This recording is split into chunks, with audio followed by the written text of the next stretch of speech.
Bueno, voy a leer en favor de ustedes lo que llevamos de Apocalipsis capítulo 2, versículo 12.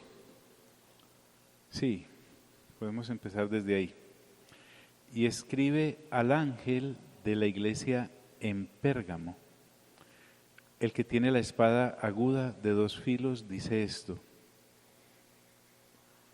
Yo conozco tus obras y dónde moras, donde está el trono de Satanás, pero retienes mi nombre y no has negado mi fe, ni aun en los días en que Antipas, mi testigo fiel, fue muerto entre vosotros, donde mora Satanás.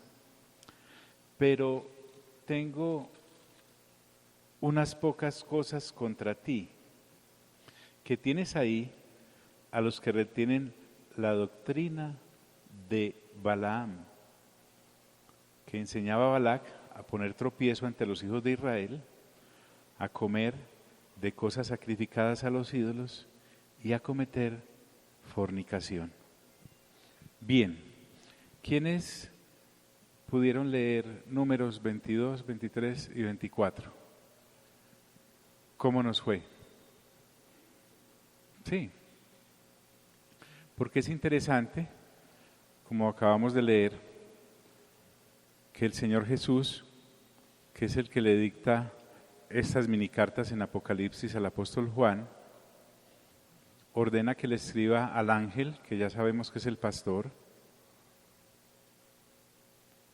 Dicen quienes estudian la palabra que Juan no dio nombres de los pastores de estas congregaciones locales debido a la gran persecución que había contra la iglesia. Entonces era como servírselos en bandeja de plata a los que los perseguían. Pero sí da el nombre de Antipas, pero ya estaba muerto, entonces no hay ningún problema.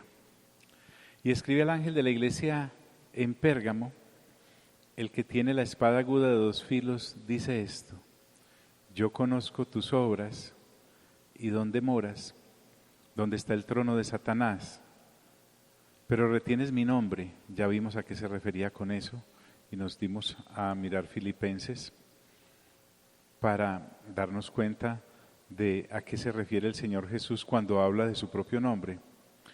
Y además les dice: y no has negado mi fe, ni aun en los días en que Antipas, mi testigo fiel, fue muerto entre vosotros, donde mora Satanás.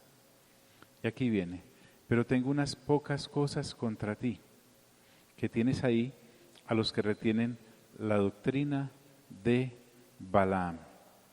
Y entonces les vuelvo a preguntar: ¿leyeron capítulo 22, 23, 24 de Números?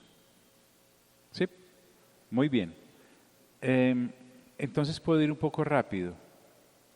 Balaam significa destrucción, forastero, era un profeta de la desgracia. Solían contratarlo, en este caso reyes, para maldecir naciones.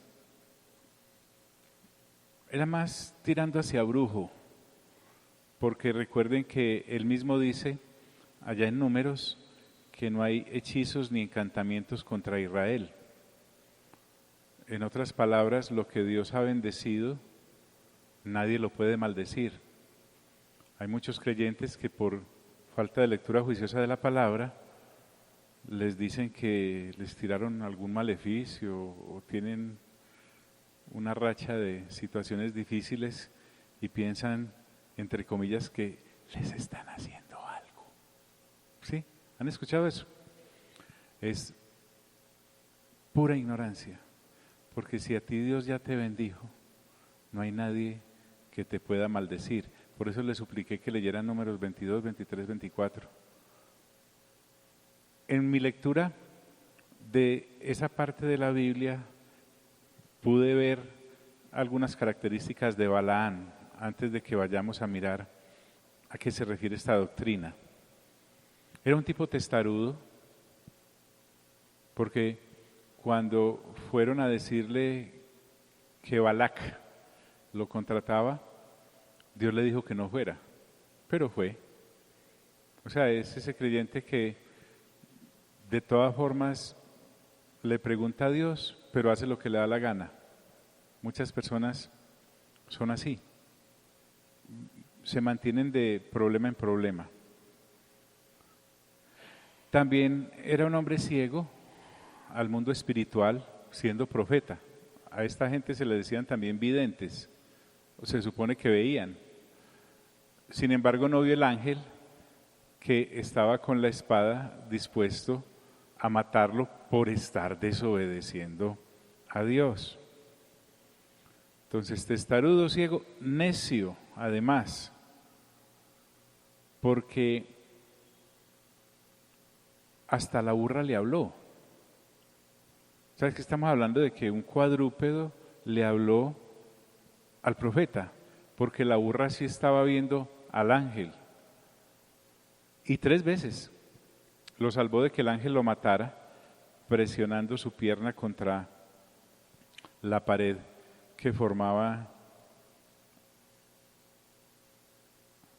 la tierra allí.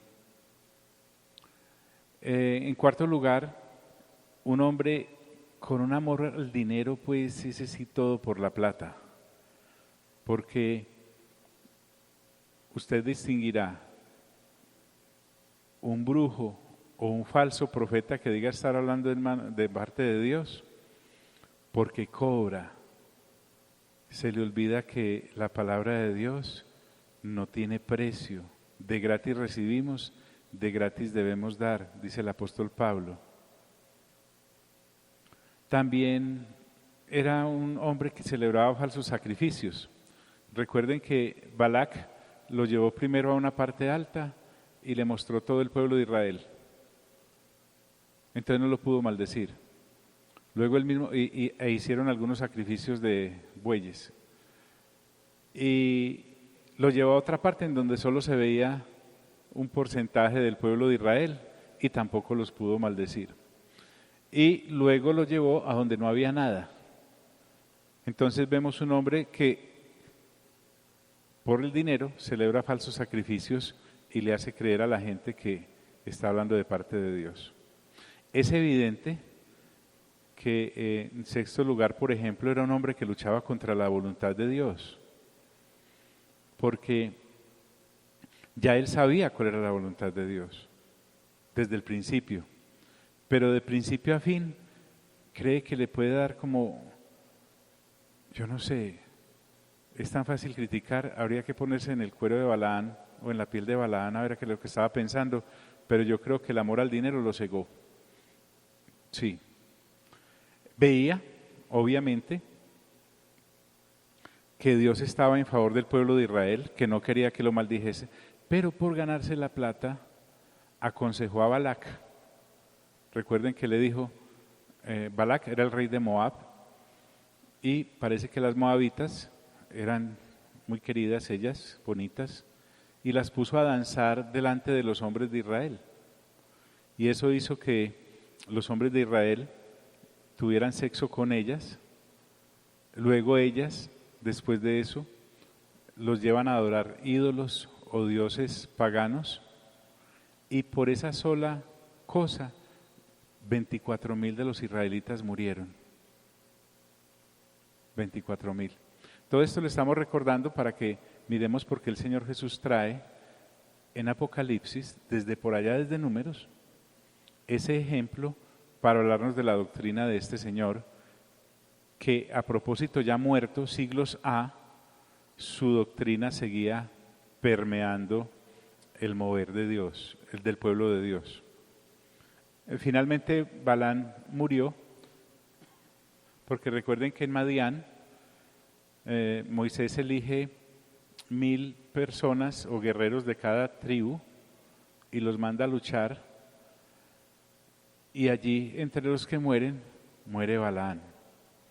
Eso fue más o menos lo que pude observar de la lectura que nos propusimos hacer antes de iniciar con Balaán aquí en Apocalipsis. Bien, entonces miren lo que dice. Dios, el Señor Jesús, le dice al pastor de esa congregación que tiene unas pocas cosas contra él y contra lo que permite en su congregación. Que tienes ahí a los que retienen la doctrina de Balaam. Doctrina pues es enseñanza. Ya Balaam no está, pero su doctrina ha viajado todos esos siglos y se asienta en la congregación de Pérgamo. Miremos un poco lo que el apóstol Pedro dijo acerca de Balaam. Allí en segunda de Pedro, capítulo 2, Balaam dejó el camino recto. Mire cómo lo expresa el apóstol en un contexto de rebelión que viene analizando desde los ángeles hasta los de Sodoma y Gomorra, hasta a Balaam, dice, han dejado el camino recto. Cuando uno deja el camino recto es porque se inclina hacia el mal. Pedro en su carta está hablando de eso. Pero para ejemplificar esto dice, y se han extraviado siguiendo el camino de Balaam, hijo de Beor. Sí, claro.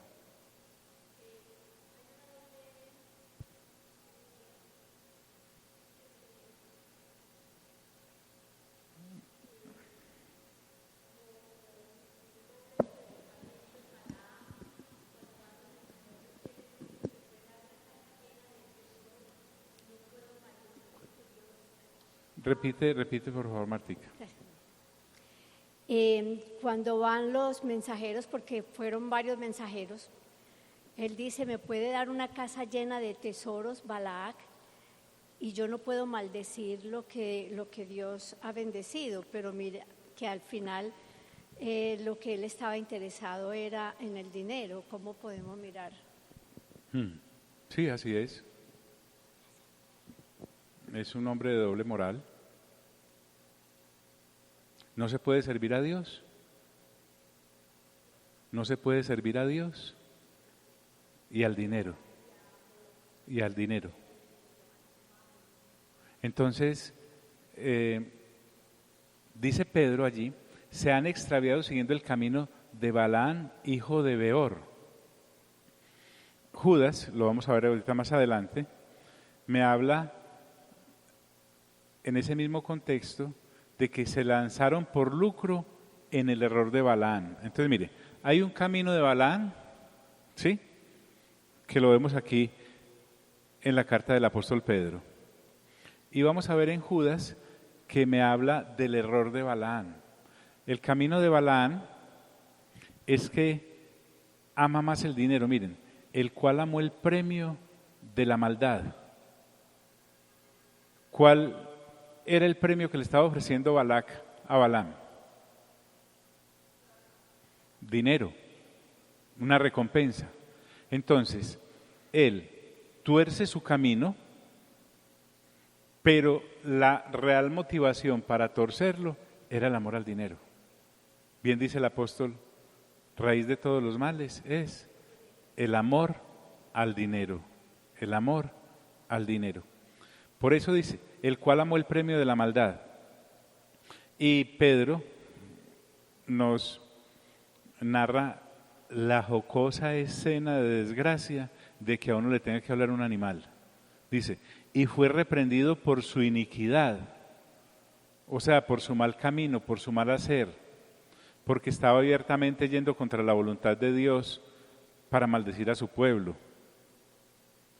Y fue reprendido por su iniquidad, pero este supuesto profeta o vidente no lo va a reprender otro ser humano, ni siquiera otro profeta como él, sino que Pedro dice, pues una muda bestia de carga.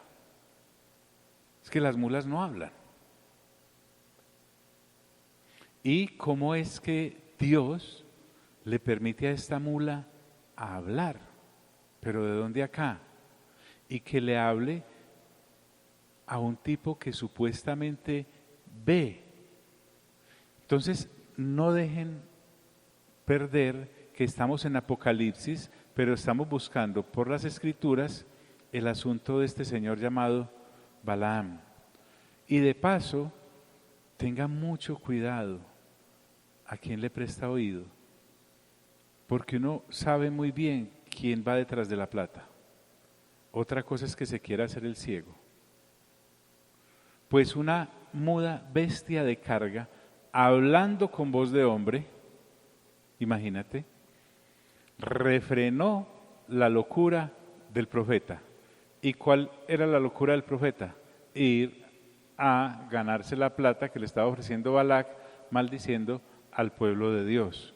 Si no es por esa mula, el ángel del Señor lo mata, porque tenía una espada en la mano. Muy bien. Además, recuerden el diálogo de la mula con el tipo. Sí, porque él la golpea.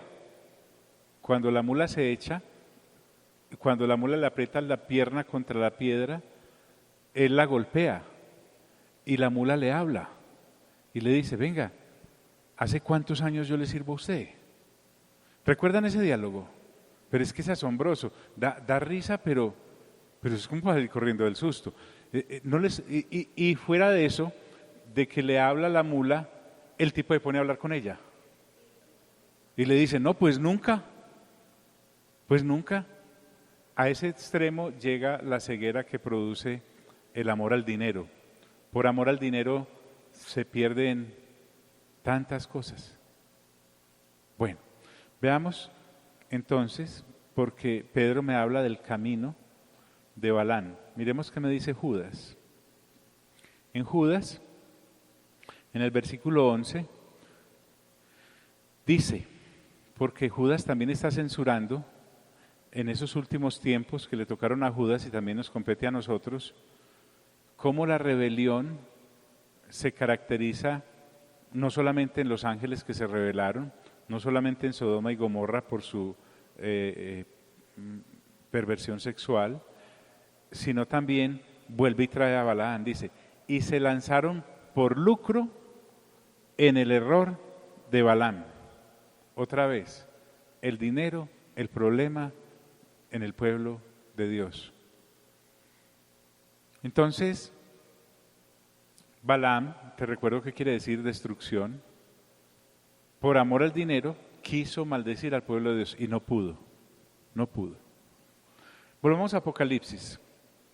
El Señor Jesús nos está hablando y nos dice acerca de la doctrina de Balaam y agrega que enseñaba a Balac, así como Balaam significa destrucción, Balac significa devastador. Entonces, ¿cómo el Señor Jesús valida el Antiguo Testamento aún en Apocalipsis? Porque es el Señor Jesús el que está citando el libro de Números.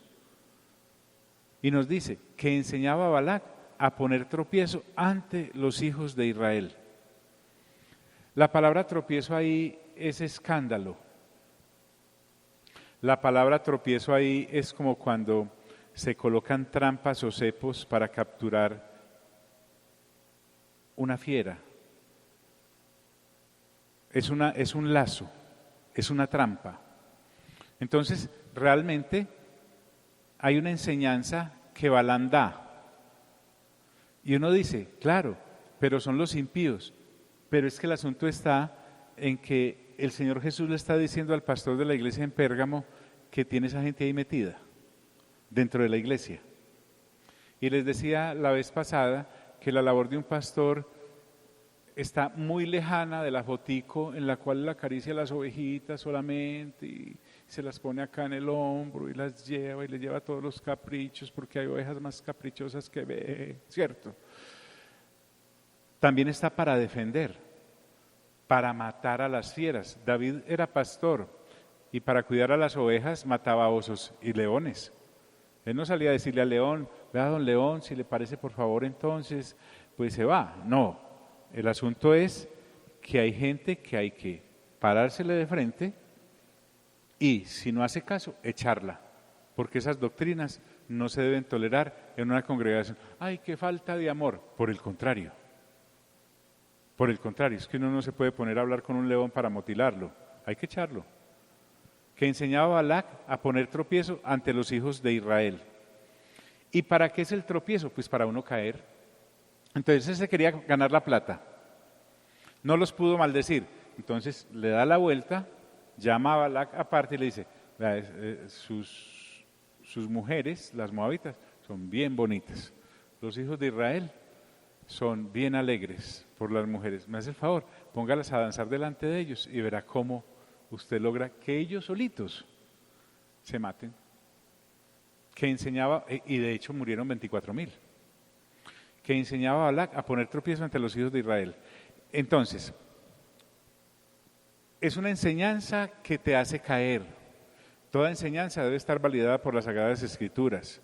Todo lo que a ti te enseñen que no esté validado por las Sagradas Escrituras, sino por folleticos, cartillitas, etcétera, y no están sustentadas en la palabra de Dios, con base en la palabra de Dios, deseche eso. Toda doctrina falsa tiene la Biblia, pero al lado tiene otro librito para justificar sus herejías. Usted tiene que estar muy pendiente de eso.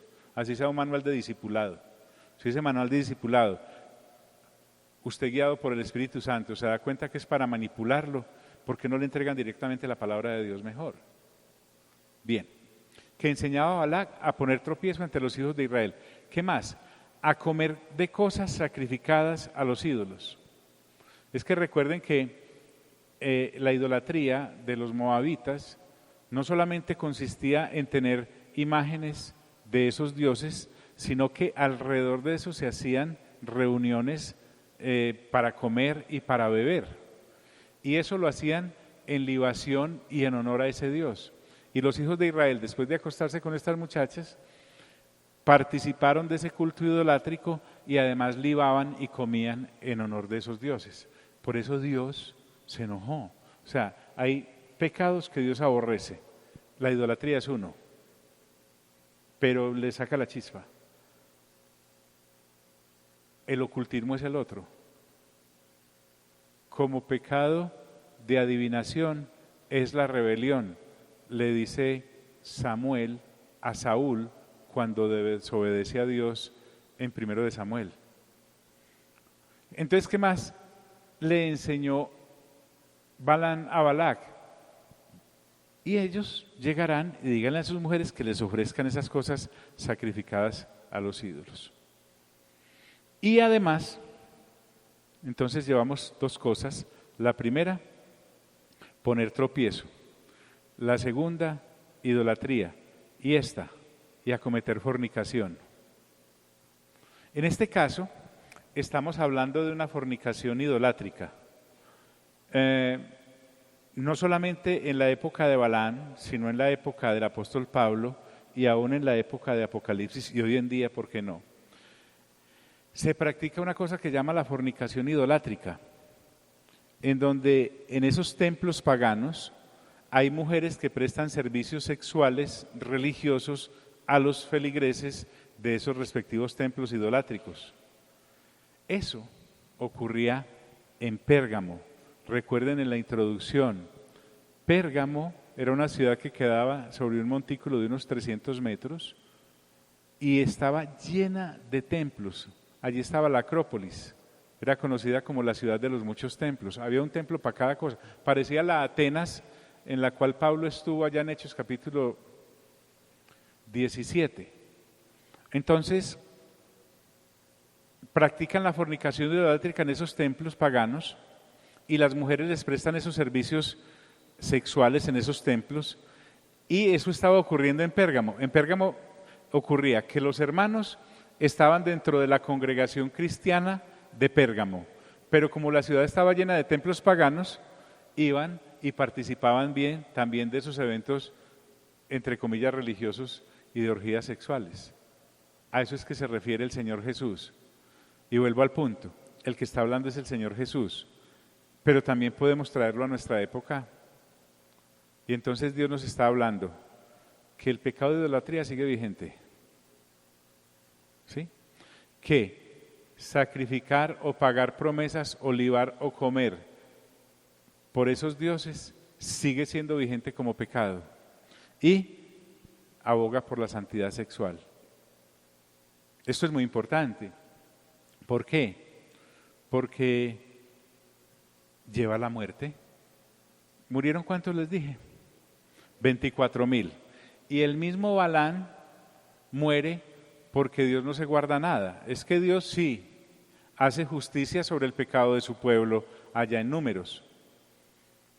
También seguramente lo hizo en Pérgamo a los que estaban practicando esta conducta. Pero también sanciona y quita del lado al que lo promueve. Entonces, busqué allá en Números, capítulo 31, en la forma en cómo Dios, a través de Moisés, nos ilustra que este pecado Dios no se lo perdonó a Balán. Dice, he aquí por consejo de Balán, ellas, refiriéndose a las damas de Moab, fueron causa de que los hijos de Israel prevaricasen contra Jehová en lo tocante a Baal peor, por lo que hubo mortandad en la congregación de Jehová. Entonces, a eso se refiere la doctrina de Balaam. 1. Congregación que permite la práctica de la idolatría y congregación que permite la práctica de la impureza sexual entre sus congregados. Por lo menos no predicar contra eso. Es decir, el pastor de la iglesia en Pérgamo tuvo que haberse quedado callado. Yo no sé qué calidad de miembros de la congregación estaban practicando esas conductas aberrantes a los ojos de Dios. Posiblemente, como hay dinero ahí enredado, era gente que colaboraba mucho en el aspecto financiero. Entonces tenemos pastores que venden la santidad de su congregación por el ingreso de quien está en pecado, y ahí demostramos que no nos interesa su alma, nos interesa su bolsillo. Esto es muy importante. Recuerde que Dios, el Señor Jesús, le dice al pastor de Pérgamo y a su congregación que tenía unas pocas cosas contra él. La primera, la doctrina de Balaam. La segunda, dice, también tienes a los que retienen la doctrina de los nicolaitas.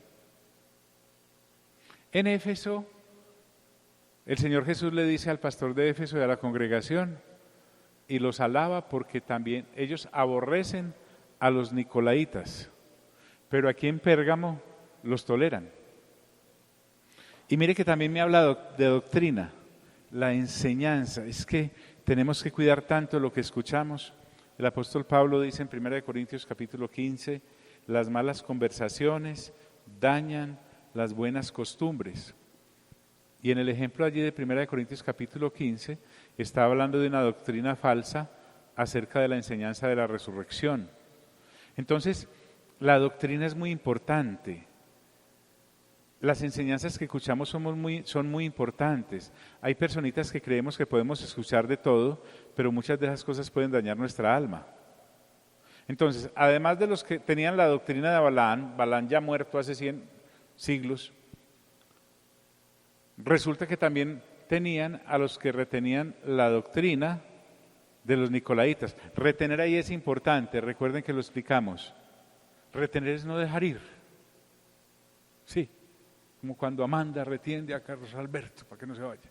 Esta gente retiene las falsas enseñanzas en vez de desecharlas. Hay que dejarlas ir y además desecharlas. Entonces, esta otra enseñanza en Pérgamo nos muestra que este pastor en esa congregación estaba pero muy permisivo, demasiado. Y habla de los nicolaitas, como habló en el versículo 6, y algunos estudiosos de la palabra han dado ideas acerca de quiénes eran los nicolaitas. Realmente no se sabe exactamente quiénes eran, pero el Señor los menciona 2 veces. Un estudioso llamado Smith habla de ellos como gente que, por el nombre, Nicolás significa el que se enseñorea sobre la gente, como Nicodemo, o el que lidera a las personas. Pero en este caso estos nicolaitas, no es que usted se llame Nicolás, pues está llevado, no. Estamos hablando de que estaban enseñoreándose de una manera indebida en ese liderazgo. Vámonos por ahí. Entonces Smith dice que los llamaba conquistadores y sugiere que la casta de Roma, por ejemplo, se originó desde ahí, que realmente es gente que se enseñorea estos altos prelados sobre la gente y los lleva, además, a cometer una serie de pecados que van contra la palabra de Dios. Ireneo dice que esta gente apareció por allá con Nicolás de Antioquía. Les estoy dando solamente referencias porque realmente no hay mucho sobre ellos. Entonces, es posible, dice Sweet, que es otro estudioso, que se llamaban Nicolaitas porque posiblemente, dice él, llevaban el nombre del que los dirigía. Pero yo me encontré una foto de los Nicolaitas, véala aquí. Esos son. No sé qué hacen, pero son peligrosos. El Señor Jesús no los quiere. Y si el Señor Jesús no quiere esa gente, yo tampoco la quiero querer. Ahora, el Señor Jesús aborrece esa doctrina de los Nicolaitas. Y la Escritura me autoriza a que yo también aborrezca lo que el Señor Jesús aborrece. Entonces, aborrecer no necesita como mucha explicación. Sea lo que sea exactamente que los Nicolaitas hiciesen o enseñasen, vuelvo y repito, Dios la aborrece y a mí me es suficiente con que Él la aborrezca para aborrecerla yo. Basados en que es una doctrina y pensando en lo que significa el nombre, podríamos estar hablando de gente que se apropia de la congregación y quiere mandar sobre ella, inclusive rompiendo los mandamientos del Señor. Entonces, si eso es así, me encontré un ejemplo en Tercera de Juan, la tercera carta del apóstol.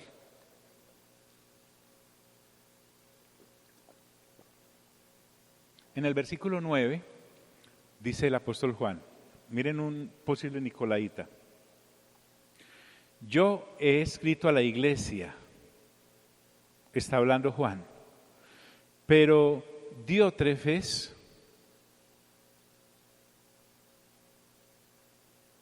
si usted es de los que buscan nombres para sus hijos cuando nazcan, ese no. Porque este señor era una persona hambrienta de poder, ávida de enseñorearse sobre la gente. Tan hambriento de poder estaba que sea quien fuera este señor, desconocía la autoridad del apóstol Juan, pero por favor, el apóstol Juan es todo un señor. Escribe el Evangelio de Juan, 21 capítulos. Escribe Primera de Juan, 5 capítulos. Escribe Segunda de Juan y Tercera de Juan y los 22 capítulos de Apocalipsis, pero por favor. Y este señor Diótrefes, Juan lo denuncia y dice, al cual le gusta tener el primer lugar entre ellos, siempre figurando, mandando. Esta gente es un desastre para la obra de Dios y para los obreros, porque gente como este señor Diótrefes, por no estar guiados por el Espíritu Santo, porque las obras de Diótrefes vamos a ver más adelantico, entre ellas querer tener el primer lugar. Recuerden lo que el Señor Jesús dijo a los que querían tener el primer lugar: el que quiera ser el mayor entre ustedes, ¿qué? Sea el último y sirva. O sea, yo no tengo ningún problema en que sea el primero, pero sirviendo. Este quiere el primer puesto para que le sirvan. Entonces es una obra de la carne, no es una persona llena del Espíritu Santo. Además, dice Juan, qué pena con el apóstol, esto a mí me da pena ajena, no nos recibe. Juan o parte de su equipo querían visitar esa congregación y el tipo no lo recibía, era un opositor. Ahora, uno lee esto y este señor ya falleció, Juan también, a los que no recibió también fallecieron y les está esperando el tribunal de Cristo al igual que a todos nosotros. O sea, las personas creyentes que están en el liderazgo, que no basan todas sus decisiones en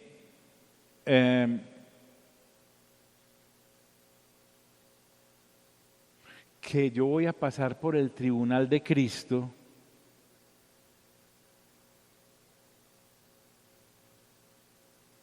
entonces uno a quién le teme. O sea, no hay de dónde como agarrarse, pensaría yo. ¿Por qué? Porque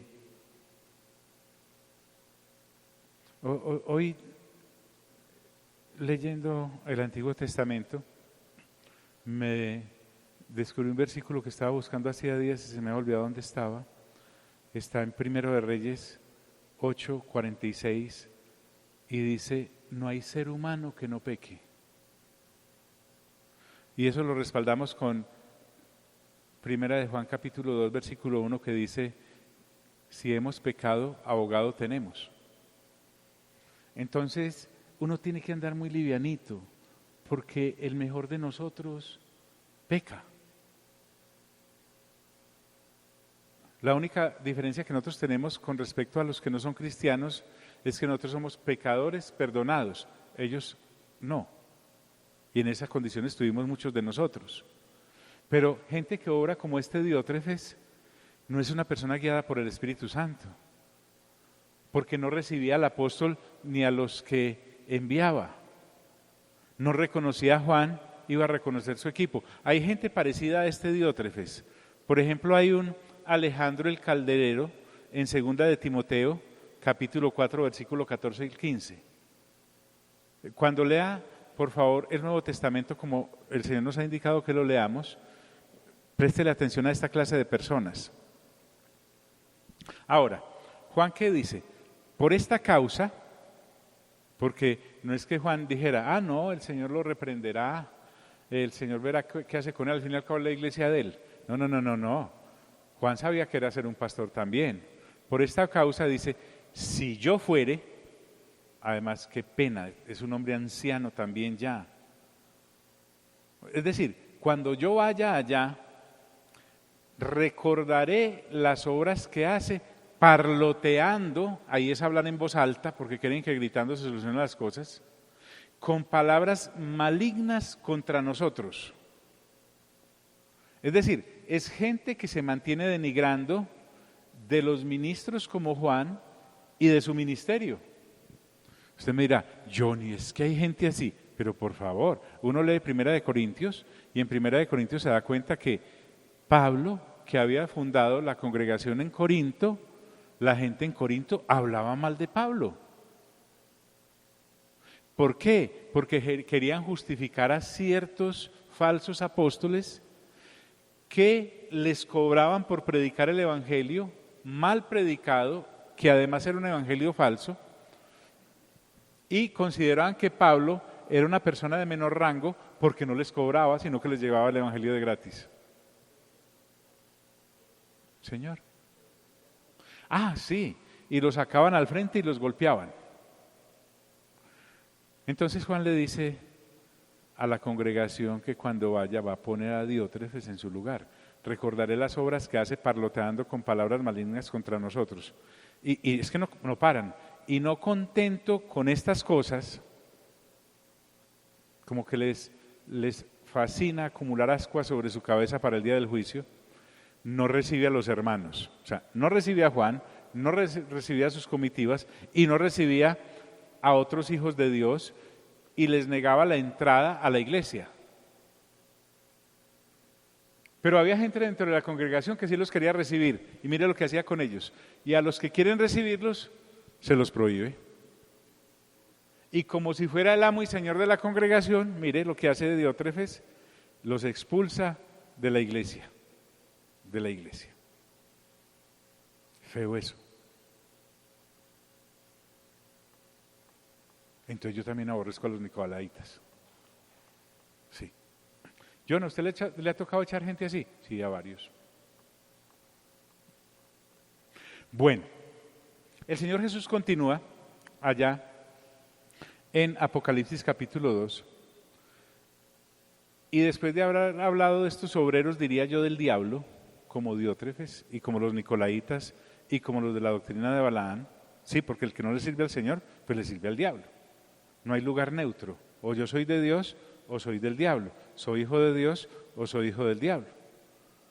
Por tanto, ahora el Señor Jesús habla nuevamente con el pastor de la iglesia en Pérgamo, le dice, por tanto, arrepiéntete.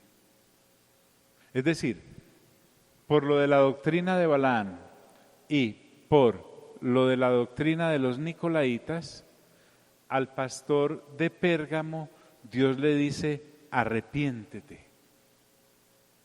El sentido correcto de la palabra arrepentimiento es, pastor de Pérgamo, cambia tu manera de pensar.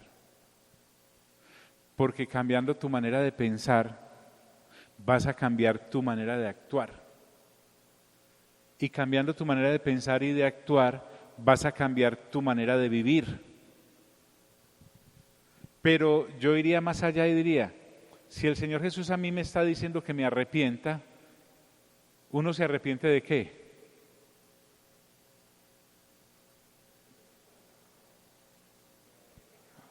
Del pecado. O sea, es que ¿por qué vamos a llamar las cosas? Yo a veces, hay unos memes espectaculares para mandar en la cadenita de mensajes que yo les mando a veces, pero dicen, cuando cometas un error, simplemente levántate y sigue adelante. No. Cuando cometa un pecado, arrepiéntase, levántese y siga adelante. Es que a quién le tenemos que adorar la píldora. El Señor Jesús no la adora.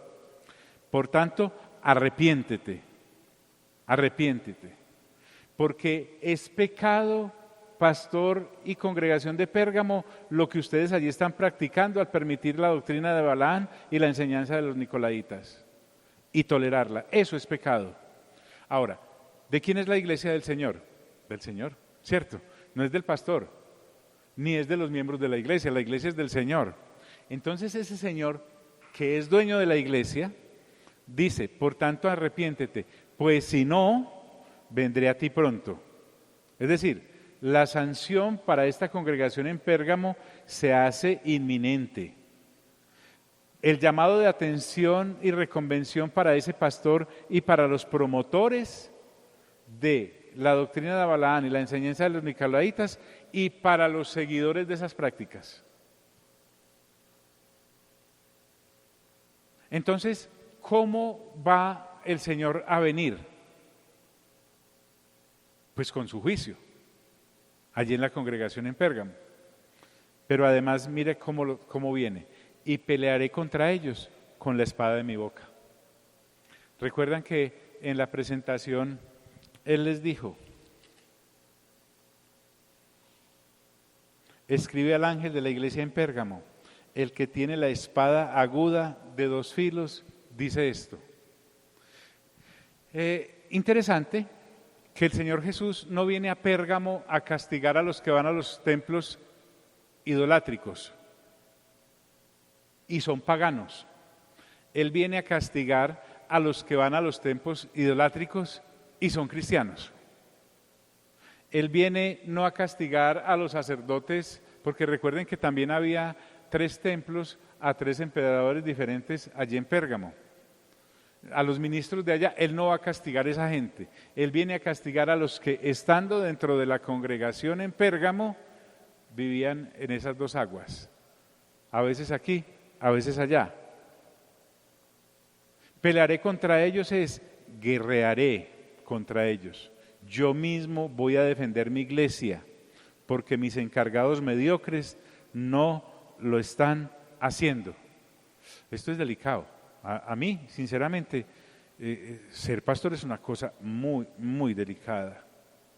¿Por qué? Porque al primero que hay que darle gusto es a Dios. Y hay hermanos que le dan gusto a la gente y le dan la espalda a Dios. Y eso trae su sanción. Y dice el Señor, y pelearé contra ellos con la espada de mi boca. Sí, ya sabemos lo de la espada, lo explicamos. Y Él quiere finalizar diciendo, el que tiene oído, ¿recuerdan al Señor Jesús como dice eso en los evangelios? Pues es el mismo Señor Jesús el que está hablando aquí en Apocalipsis.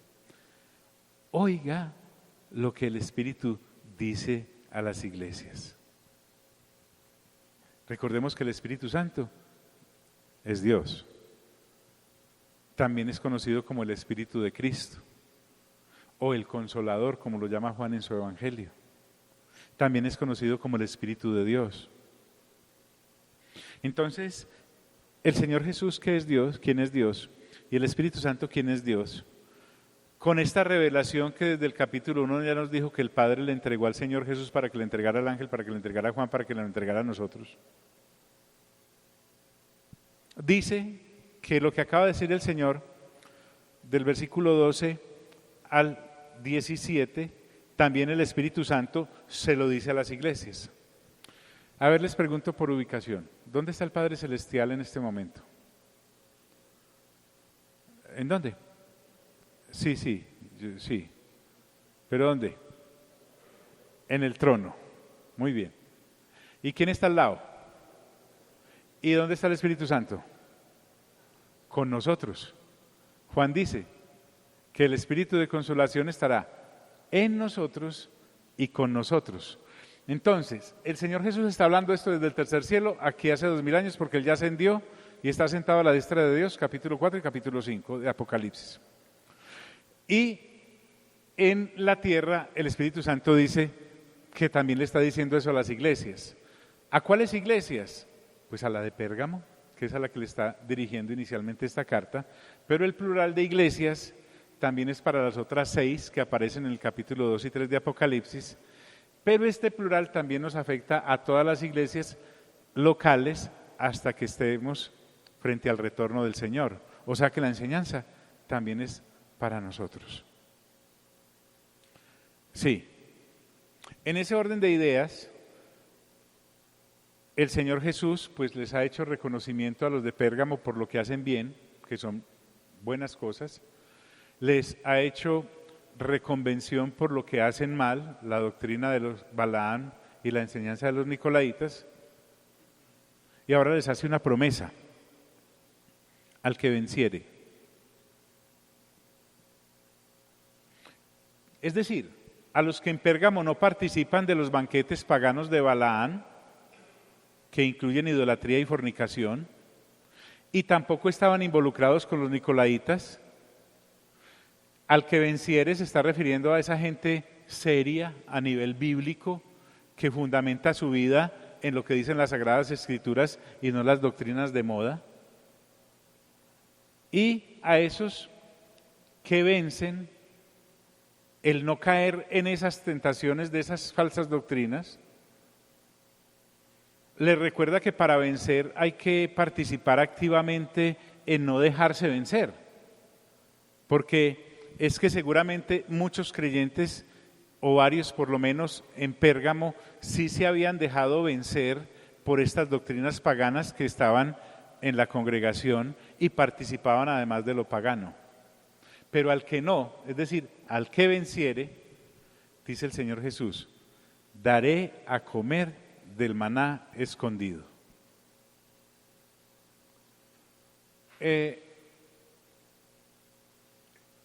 ¿A qué maná se referirá acá el Señor? Hay tantas opiniones que por lo menos estemos de acuerdo en algo, y es que maná es alimento de parte de Dios. O sea, qué privilegio ser alimentado por el Señor Jesús a través de su palabra. Es que la palabra es lo mejor que nos ha podido ocurrir a nosotros después de haber nacido de nuevo. Tener uno este faro, pues, tener uno una Biblia para ceñirse a ella sin temor a equivocarse. Pero me habla de un maná escondido.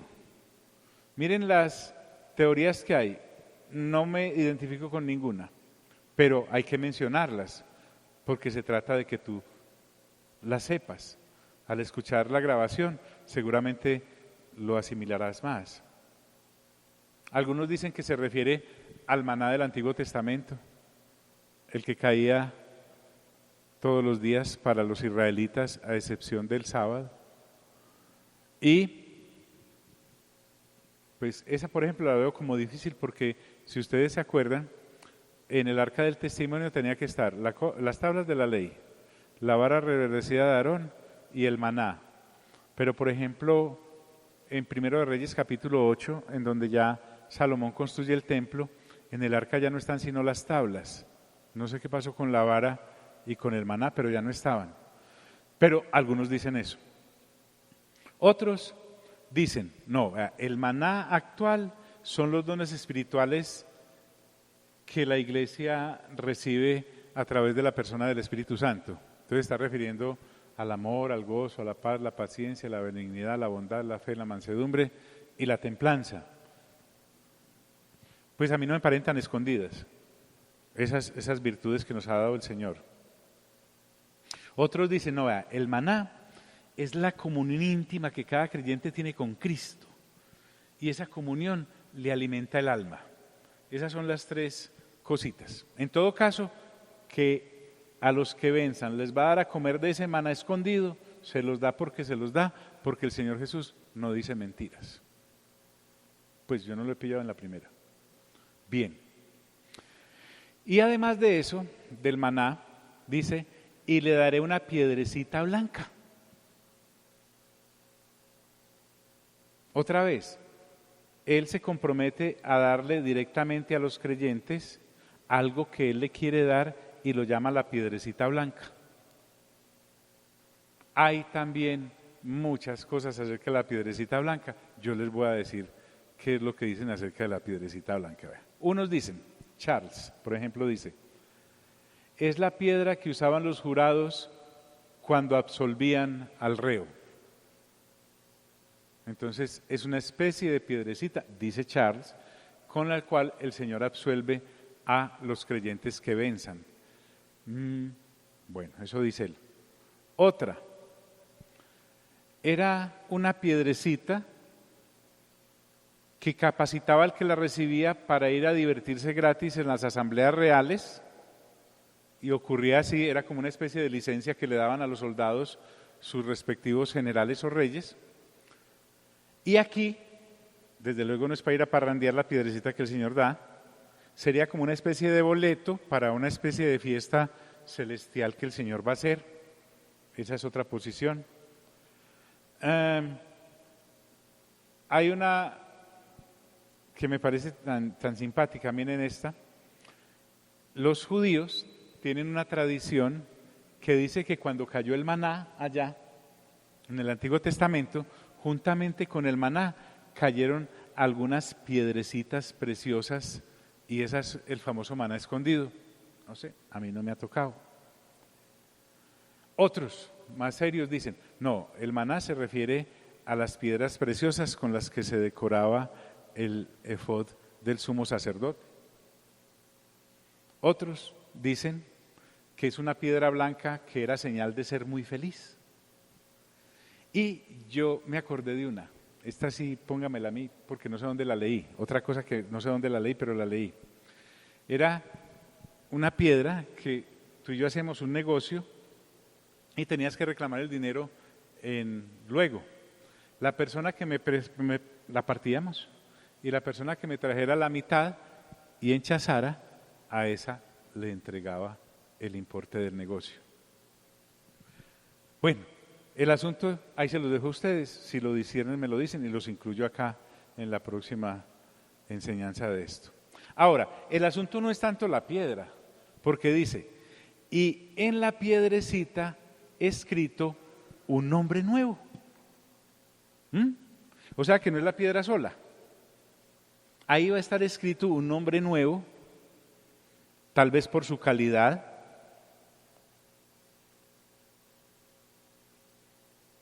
Puede ser un nombre nuevo del Señor Jesús, se nos ha presentado con tantos nombres en el primer capítulo y a cada congregación también con diferente nombre hasta el capítulo 4. Sin embargo, en Pérgamo se nos dijo, entre las cosas que el Señor les alaba, y es que ellos retienen el nombre del Señor y valoran mucho el nombre del Señor. Y parece ser que a ellos les va a revelar un nombre nuevo. A mí me parece que este acto de la piedrecita blanca enterrándose al Señor Jesús a estos creyentes que vencen es un acto tan íntimo que solo lo van a saber como Él y el que la recibe, porque realmente, mire que así lo dice la Escritura, y nosotros debemos ser juiciosos en no pensar más allá de lo que la Biblia dice, el cual, el nombre nuevo que hay en la piedrecita dice, ninguno conoce sino aquel que lo recibe. Entonces, como buen paisa práctico, yo dije, pues, entonces, ¿para qué vamos a especular? Porque si aquí dice que ninguno conoce el nombre, sino que solo lo conoce el que lo recibe, la piedrecita, pues, si es comunicativo, cuando lo reciba nos contará, pero no es como para uno desgastarse mucho. Solo sé que ahí dice en la Escritura que son premios de parte de Dios para la gente inicialmente en Pérgamo, pero también para todas las iglesias que venzan sobre las falsas doctrinas. Eso sí me llama mucho la atención. Sea lo que sea, yo me pienso ganar una piedrecita de esas. ¿Por qué? Porque aborrezco las falsas doctrinas. ¿Y cómo identifica uno yo en las falsas doctrinas? Con la que no es falsa. ¿Recuerdan el ejemplo del amigo mío en el banco? Danilo. ¿Cómo reconoce los billetes falsos cuando entran en la ventanilla? ¿Un curso de cuántos meses te dan? No, a nosotros no nos enseñan a reconocer el billete falso. Nos enseñan, eso sí, hoy no traje, a reconocer el billete nuevo, bueno. De manera que cuando entra un billete falso por la ventanilla, lo reconocemos ahí mismo, no porque conozcamos el falso, sino porque conocemos el qué, el nuevo, el bueno, el verdadero, sí. Yo no tengo nada en contra de la clase que habla y dice, les vamos a enseñar ahora las diferentes falsas doctrinas, y arrancan por allá desde los testigos de no sé qué hasta los no sé qué, y uno queda ahí como con todo eso, pero sí podemos dedicar igual tiempo en calidad a hacer lo que estamos haciendo, por ejemplo, como hoy, y cuando usted y a mí nos vengan a meter una doctrina como la de Balaán o como una de los Nicolaitas, yo ahí mismo las detecto, no porque conozca las de ellos, sino porque conozco la del Señor Jesús. Bien, vamos a orar. Amado Padre Celestial, te doy toda la honra y toda la gloria. Tú nos has reunido a este pequeño grupo, Señor, porque tu palabra dice, no temáis manada pequeña, porque a vuestro Padre le ha placido daros el reino. A ti, Señor, sea toda la gloria y toda la honra por eso. Existiendo tanta gente en esta ciudad, Señor, existiendo tantos creyentes como hay, a nosotros nos has permitido sacar el tiempo necesario para venir e instruirnos directamente de tu palabra. A los que no puedan venir, Señor, permíteles escuchar la enseñanza en la grabación y que puedan también, Señor, deleitarse en la lectura juiciosa de tu palabra para estar siempre aprestos a no dejarnos embaucar por falsas doctrinas. Salimos de este lugar, mas no de tu presencia. En el nombre de Cristo Jesús. Amén y amén.